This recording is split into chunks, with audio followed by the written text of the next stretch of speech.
তো শুরুতেই বুঝতে পারছেন আজকের ভিডিওটা কি নিয়ে। তো আলহামদুলিল্লাহ আল্লাহর অশেষ রহমতে আজকে 15 দিন বয়সে টাইগার মুরগির বাচ্চার প্রথম ডেলিভারি করতে যাচ্ছি, দেখতে পারতেছেন। তো টাইগার মুরগির বাচ্চা যদিও ব্রুডিং করে রেডি করাটা অনেক পরিশ্রমের, অনেক কষ্টের, অনেক বাধা বিপত্তি চড়াই উতরাই পেরিয়ে পরবর্তীতে মূলত হচ্ছে বাচ্চাগুলো ডেলিভারির উপযুক্ত হয় আলহামদুলিল্লাহ। ঢাকা থেকে মূলত ভাইরা আসছিল 200 পিস বাচ্চা, ওনারা আজকে আমার ফার্ম থেকে এসে নিয়ে গেল। আসসালামু আলাইকুম, আশা করি সবাই অনেক ভালো আছেন। আলহামদুলিল্লাহ আল্লাহর রহমতে আমি অনেক ভালো আছি। তো এখন হচ্ছে বিকেল টাইম। তো আজকে মূলত হচ্ছে টাইগার মুরগির বাচ্চা প্রথম ডেলিভারি করতে যাচ্ছি, দেখতে পারতেছেন। মোটামুটি আগের একটা ভিডিওতে আপনাদেরকে দেখাইছিলাম আমি মূলত এই ফলের জুড়িগুলো রেডি করে রাখছিলাম। তো আজকে মূলত ভাইয়েরা অনেক কষ্ট করে আমার বাসাতে আসছে ঠিকানা ম্যানেজ করে, যদিও আমি আমার সাধ্যমতো তাদেরকে ঠিকানাটা দেওয়ার চেষ্টা করছি, তারপরে ওনারা যথেষ্ট পরিশ্রম করে আসছে। যাই হোক, পরিশেষে আলহামদুলিল্লাহ সব কিছুর পরে আজকে ফার্স্ট টাইগার মুরগির বাচ্চা ডেলিভারি করতে যাচ্ছি। তো ওনারা সামনেই আছে আমার সামনে, আর ওনারাই মূলত আমাকে আজকে ভিডিওতে সাহায্য করতেছে। আর আমি আর আব্বা আর আমার এক ছোট ভাই, আমরা তিনজনে মূলত বান্ডেলগুলো ওনাদের চোখের সামনেই রেডি করে দিতেছি, আপনারা দেখতে পারতেছেন। তো ফলের জুড়ি পর্যাপ্ত না থাকার কারণে আসলে কার্টনের মধ্যেও 10টা করে দেওয়া লাগতেছে, কারণ যদি একটু বেশি করে দেই পরবর্তীতে হয়তো গরমে বাচ্চার সমস্যা হইতে পারে। পরবর্তীতে চিন্তা করলাম, ছোট ভাই বলতেছে যে ভাই 2টা কার্টনের মধ্যে 20টা বাচ্চা দিয়ে একটু চাপটা কমায় দিই। তো যাই হোক, এই জন্য কার্টনের মধ্যেও দেওয়া হইতেছে, আপনারা দেখতেই পারতেছেন। তো আসলে অনেক জায়গা থেকে অনেক ভাইয়েরা, অনেক আপুরা টাইগার মুরগির বাচ্চা ব্রুডিং করায় নিতে চান, কিন্তু দুঃখের বিষয় হচ্ছে অনেক দূরে দূরে লোকেশন দেওয়ার কারণে পরবর্তীতে ওনাদের হাতে আমি পৌঁছাইতে পারি না, সেজন্য আমি আন্তরিকভাবে দুঃখ প্রকাশ করছি। তো যাই হোক, আসলে আমি যে ভালোভাবে ব্রুডিং করতে পারি এই বিষয়টা আসলে টোটালি ভুল। আমার পক্ষ থেকে সর্বোচ্চ ভালোভাবে চেষ্টা করি, আমার সর্বোচ্চটা দিয়ে বাচ্চাগুলোকে কোয়ালিটিফুল করে তোলার আপনাদের চোখের সামনে। তো এই বাচ্চাগুলোর এভারেজ ওয়েট ভাই আয়সা মাপ দিল, এভারেজ ওয়েট হচ্ছে এগুলোর 240 গ্রামের মতো হয়েছে আজকে 15 দিন বয়সে আলহামদুলিল্লাহ। কিছু কিছু বাচ্চা 300 গ্রাম আছে, আবার গত ভিডিওতে দেখাইছিলাম 14 দিন বয়সে একটা বাচ্চা দেখাইছিলাম যে 260 গ্রাম। তো এভারেজ আমি 240 গ্রাম বলছি, কারণ আপনারা জানেন আমি বলার সময় একটু কমই বলি, কিন্তু আসলে পরবর্তীতে দেখা গেছে যে একটু বেশি হয় অনেক সময়। তো এটা আসলে আমার স্বভাব, যদি কোনো খরচের বিষয়ে আপনাদেরকে হিসাব দেখায়, শুরুতে আসলে আমি বেশি করে হিসাব দেখাই, পরবর্তীতে বিক্রির বিষয়টা একটু কমায় করি, পরবর্তীতে তারপরেও দেখা যায় যে বাচ্চা আলহামদুলিল্লাহ আমাদের হিসাবের মধ্যে কোনো গরমিল হয় না। তো ভাইয়েরা মূলত হচ্ছে প্যারেন্টসের জন্য নিবে, এজন্য ভাই যখন আমাকে বুকিং করছিল আজ থেকে প্রায় 20-25 দিন আগে, তখনই উনি আমার একটা কথা বলছিল যে ভাই ভ্যাকসিনের যাতে কোনো প্রকার কমতি না থাকে।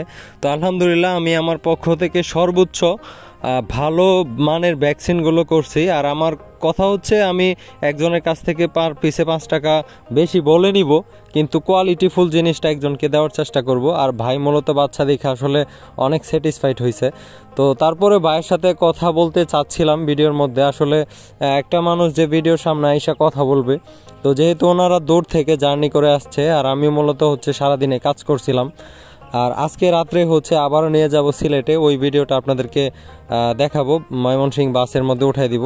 তো ডেলিভারি যখন আমি শুরু করি তখন মূলত প্রত্যেকটা দিন আমার অনেক চাপের মধ্যে দিয়ে যায়। আসলে ক্যামেরার সামনে এসে যে ফেস টু ফেস কথা বলবো ওইরকম কোনো সিচুয়েশন থাকে না। তো যাই হোক, পরবর্তীতে সুযোগ হলে অবশ্যই যারা মূলত বাচ্চা নিবে ওনাদেরকে ক্যামেরার সামনে আনার চেষ্টা করব। তো এই হচ্ছে বিষয়।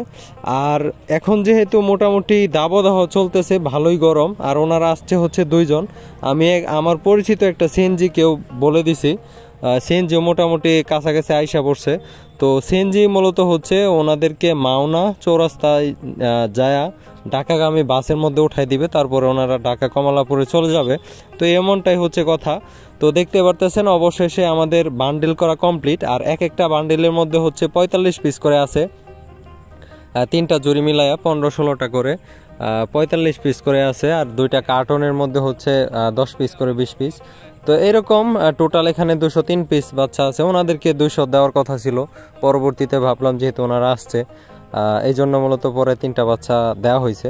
আমি 2টা দিতে চাইছিলাম, কিন্তু পরবর্তীতে ভাই বলতেছে যে একটা বাচ্চা বাড়া দেওয়ার জন্য, এই জন্য আর না করতে পারি না। তো যাই হোক, এই হচ্ছে বিষয়। তো এখন হচ্ছে গাড়িতে উঠায় দেওয়ার পালা। আপনারা দেখতেই পারতেছেন আমরা যার যার মতো করে এক একজন এক একটা বান্ডিল এক একটা জুড়ি নিয়ে যাচ্ছি। আর এই হচ্ছে পিছনের জন আমি, আর সামনে হচ্ছে যে ভাই মূলত বাচ্চা নিছে উনি একটা বান্ডিল নিছে, তারপরে হচ্ছে আমার আব্বা এবং সর্বশেষ আমি। আর আমার ছোট ভাই যে চাস্তো ভাই ও আরেকটা জুড়ি নিয়ে মূলত হচ্ছে গাড়িতে চলে গেছে। তো আর বান্ডিল করার পরে মূলত হচ্ছে বাচ্চা নিয়ে বেশিক্ষণ ওইভাবে রাখা যায় না, কারণ বাচ্চা রানিংয়ের মধ্যে থাকলে পরবর্তীতে কোনো প্রকার সমস্যা হয় না। সমস্যা বলতে অনেক সময় বাচ্চা প্রচণ্ড হাদায় যদি একভাবে মানে বান্ডিল করে রাখা দেওয়া যায়। তো এই জন্য মূলত রানিংয়ের মধ্যে থাকলে পরবর্তীতে হাদানের একটা প্রবণতা ওইটা থাকে না। তো দেখতে পারতেছেন এক একজনের অবস্থা। বাচ্চা ডেলিভারি করার মতো কষ্ট যদি আসলে যারা করে তারাই জানে কি পরিমাণ পরিশ্রম করতে হয়। তো আজকে আমি আমার ছোট ভাই মিলে হচ্ছে রাত্রে নিয়ে যাব হচ্ছে সিলেটে, আপনারা ওইটাও দেখবেন আশা করি। তো সিলেট মৌলভীবাজার থেকে এক ভাই অর্ডার করছিল ময়মনসিংহ যায়া উঠাই দিতে হবে। তো ওইখানে আমি চেষ্টা করব আপনাদের সাথে ফেস টু ফেস কমপক্ষে 1 মিনিট হলে কথা বলার জন্য। আর অনেক ভাইয়েরা অনেক আপুরা আমার কাছ থেকে বাচ্চা না নিতে পেরে অনেক আফসোস করে, তারপরে হচ্ছে অনেকে ফোন দিয়ে অনেক কিছু বলে যে ভাই নেওয়ার আগ্রহ অনেক বেশি কিন্তু আসলে নিতে পারতেছি না যাতায়াতের জন্য। তো দেখতে পারতেছেন সিএনজির পিছনের সাইডটা কিন্তু টোটালি বুকিং হয়ে গেছে, একেবারে রিজার্ভ। আর এই হচ্ছে বাচ্চাগুলো। আসলে মূলত হচ্ছে 15 দিন খুব কষ্ট করে লালন পালন করার পরে এইভাবে ডেলিভারি একদিক দিয়ে আসলে আনন্দের, অন্য দিক দিয়ে কষ্টের। কারণ কষ্টের বিষয়টা আসলে এই জন্যই, কারণ কষ্ট করে লালন পালন করার পরে পরবর্তীতে একজনকে দিয়ে দেওয়া লাগে, তারপরেও আসলে ভালো লাগে। আমার মাধ্যমে যদি কারো উপকার হয় বা আমার হাত ধরে যদি কোনো একটা নতুন উদ্যোক্তা আমার মতো করে নতুন করে শুরু করতে পারে, এটা আসলে আমার জন্য সবচাইতে একটা ভালো লাগার বিষয়। তো এই হচ্ছে এই সাইড দিয়ে একটু দেখেন। আর মোটামুটি 1 মিনিটের মধ্যে সিএনজি ছেড়ে যাবে। আর ভাইয়ের সাথে মোটামুটি আমার লেনদেন ক্লিয়ার হয়ে গেছে। তো সর্বোপরি সর্বশেষ একটা কথা বলতে চাই, যারা মূলত হচ্ছে নতুন আছেন চেষ্টা করবেন ভালো কোনো খামার থেকে ব্রুডিং করা বাচ্চা অল্প করে দিয়ে শুরু করার, তাহলে আপনারা কোনো জায়গার মধ্যে সমস্যায় পড়বেন না আশা করি। আর আপনারা যদি শুরু করেন তাহলে মিনিমাম 100 পিস দিয়ে শুরু করবেন, কারণ 100 পিসের মধ্যে আপনি ভ্যাকসিন মেডিসিন সব কিছুর একটা হিসাব বা সব কিছুর একটা মিল পাবেন, এই হচ্ছে বিষয়। আর নতুন উদ্যোক্তা নতুন খামারিদের জন্য 100 পিসই হচ্ছে মানে সর্বোত্তম। তো যাই হোক, বাইরেও চলে যাবে। আর ভিডিওর একেবারে শেষ প্রান্তে চলে আসছি। যদি কারো কিছু জানার থাকে অবশ্যই ডেসক্রিপশন বক্স থেকে নাম্বার নিয়ে আমার সাথে যোগাযোগ করতে পারেন, আমি চেষ্টা করব আপনাদেরকে একটু হলেও সময় দেওয়ার। তো নতুন ভিডিও দেখার আমন্ত্রণ রইল। ভালো থাকবেন সবাই। আসসালামু আলাইকুম, আল্লাহ হাফেজ।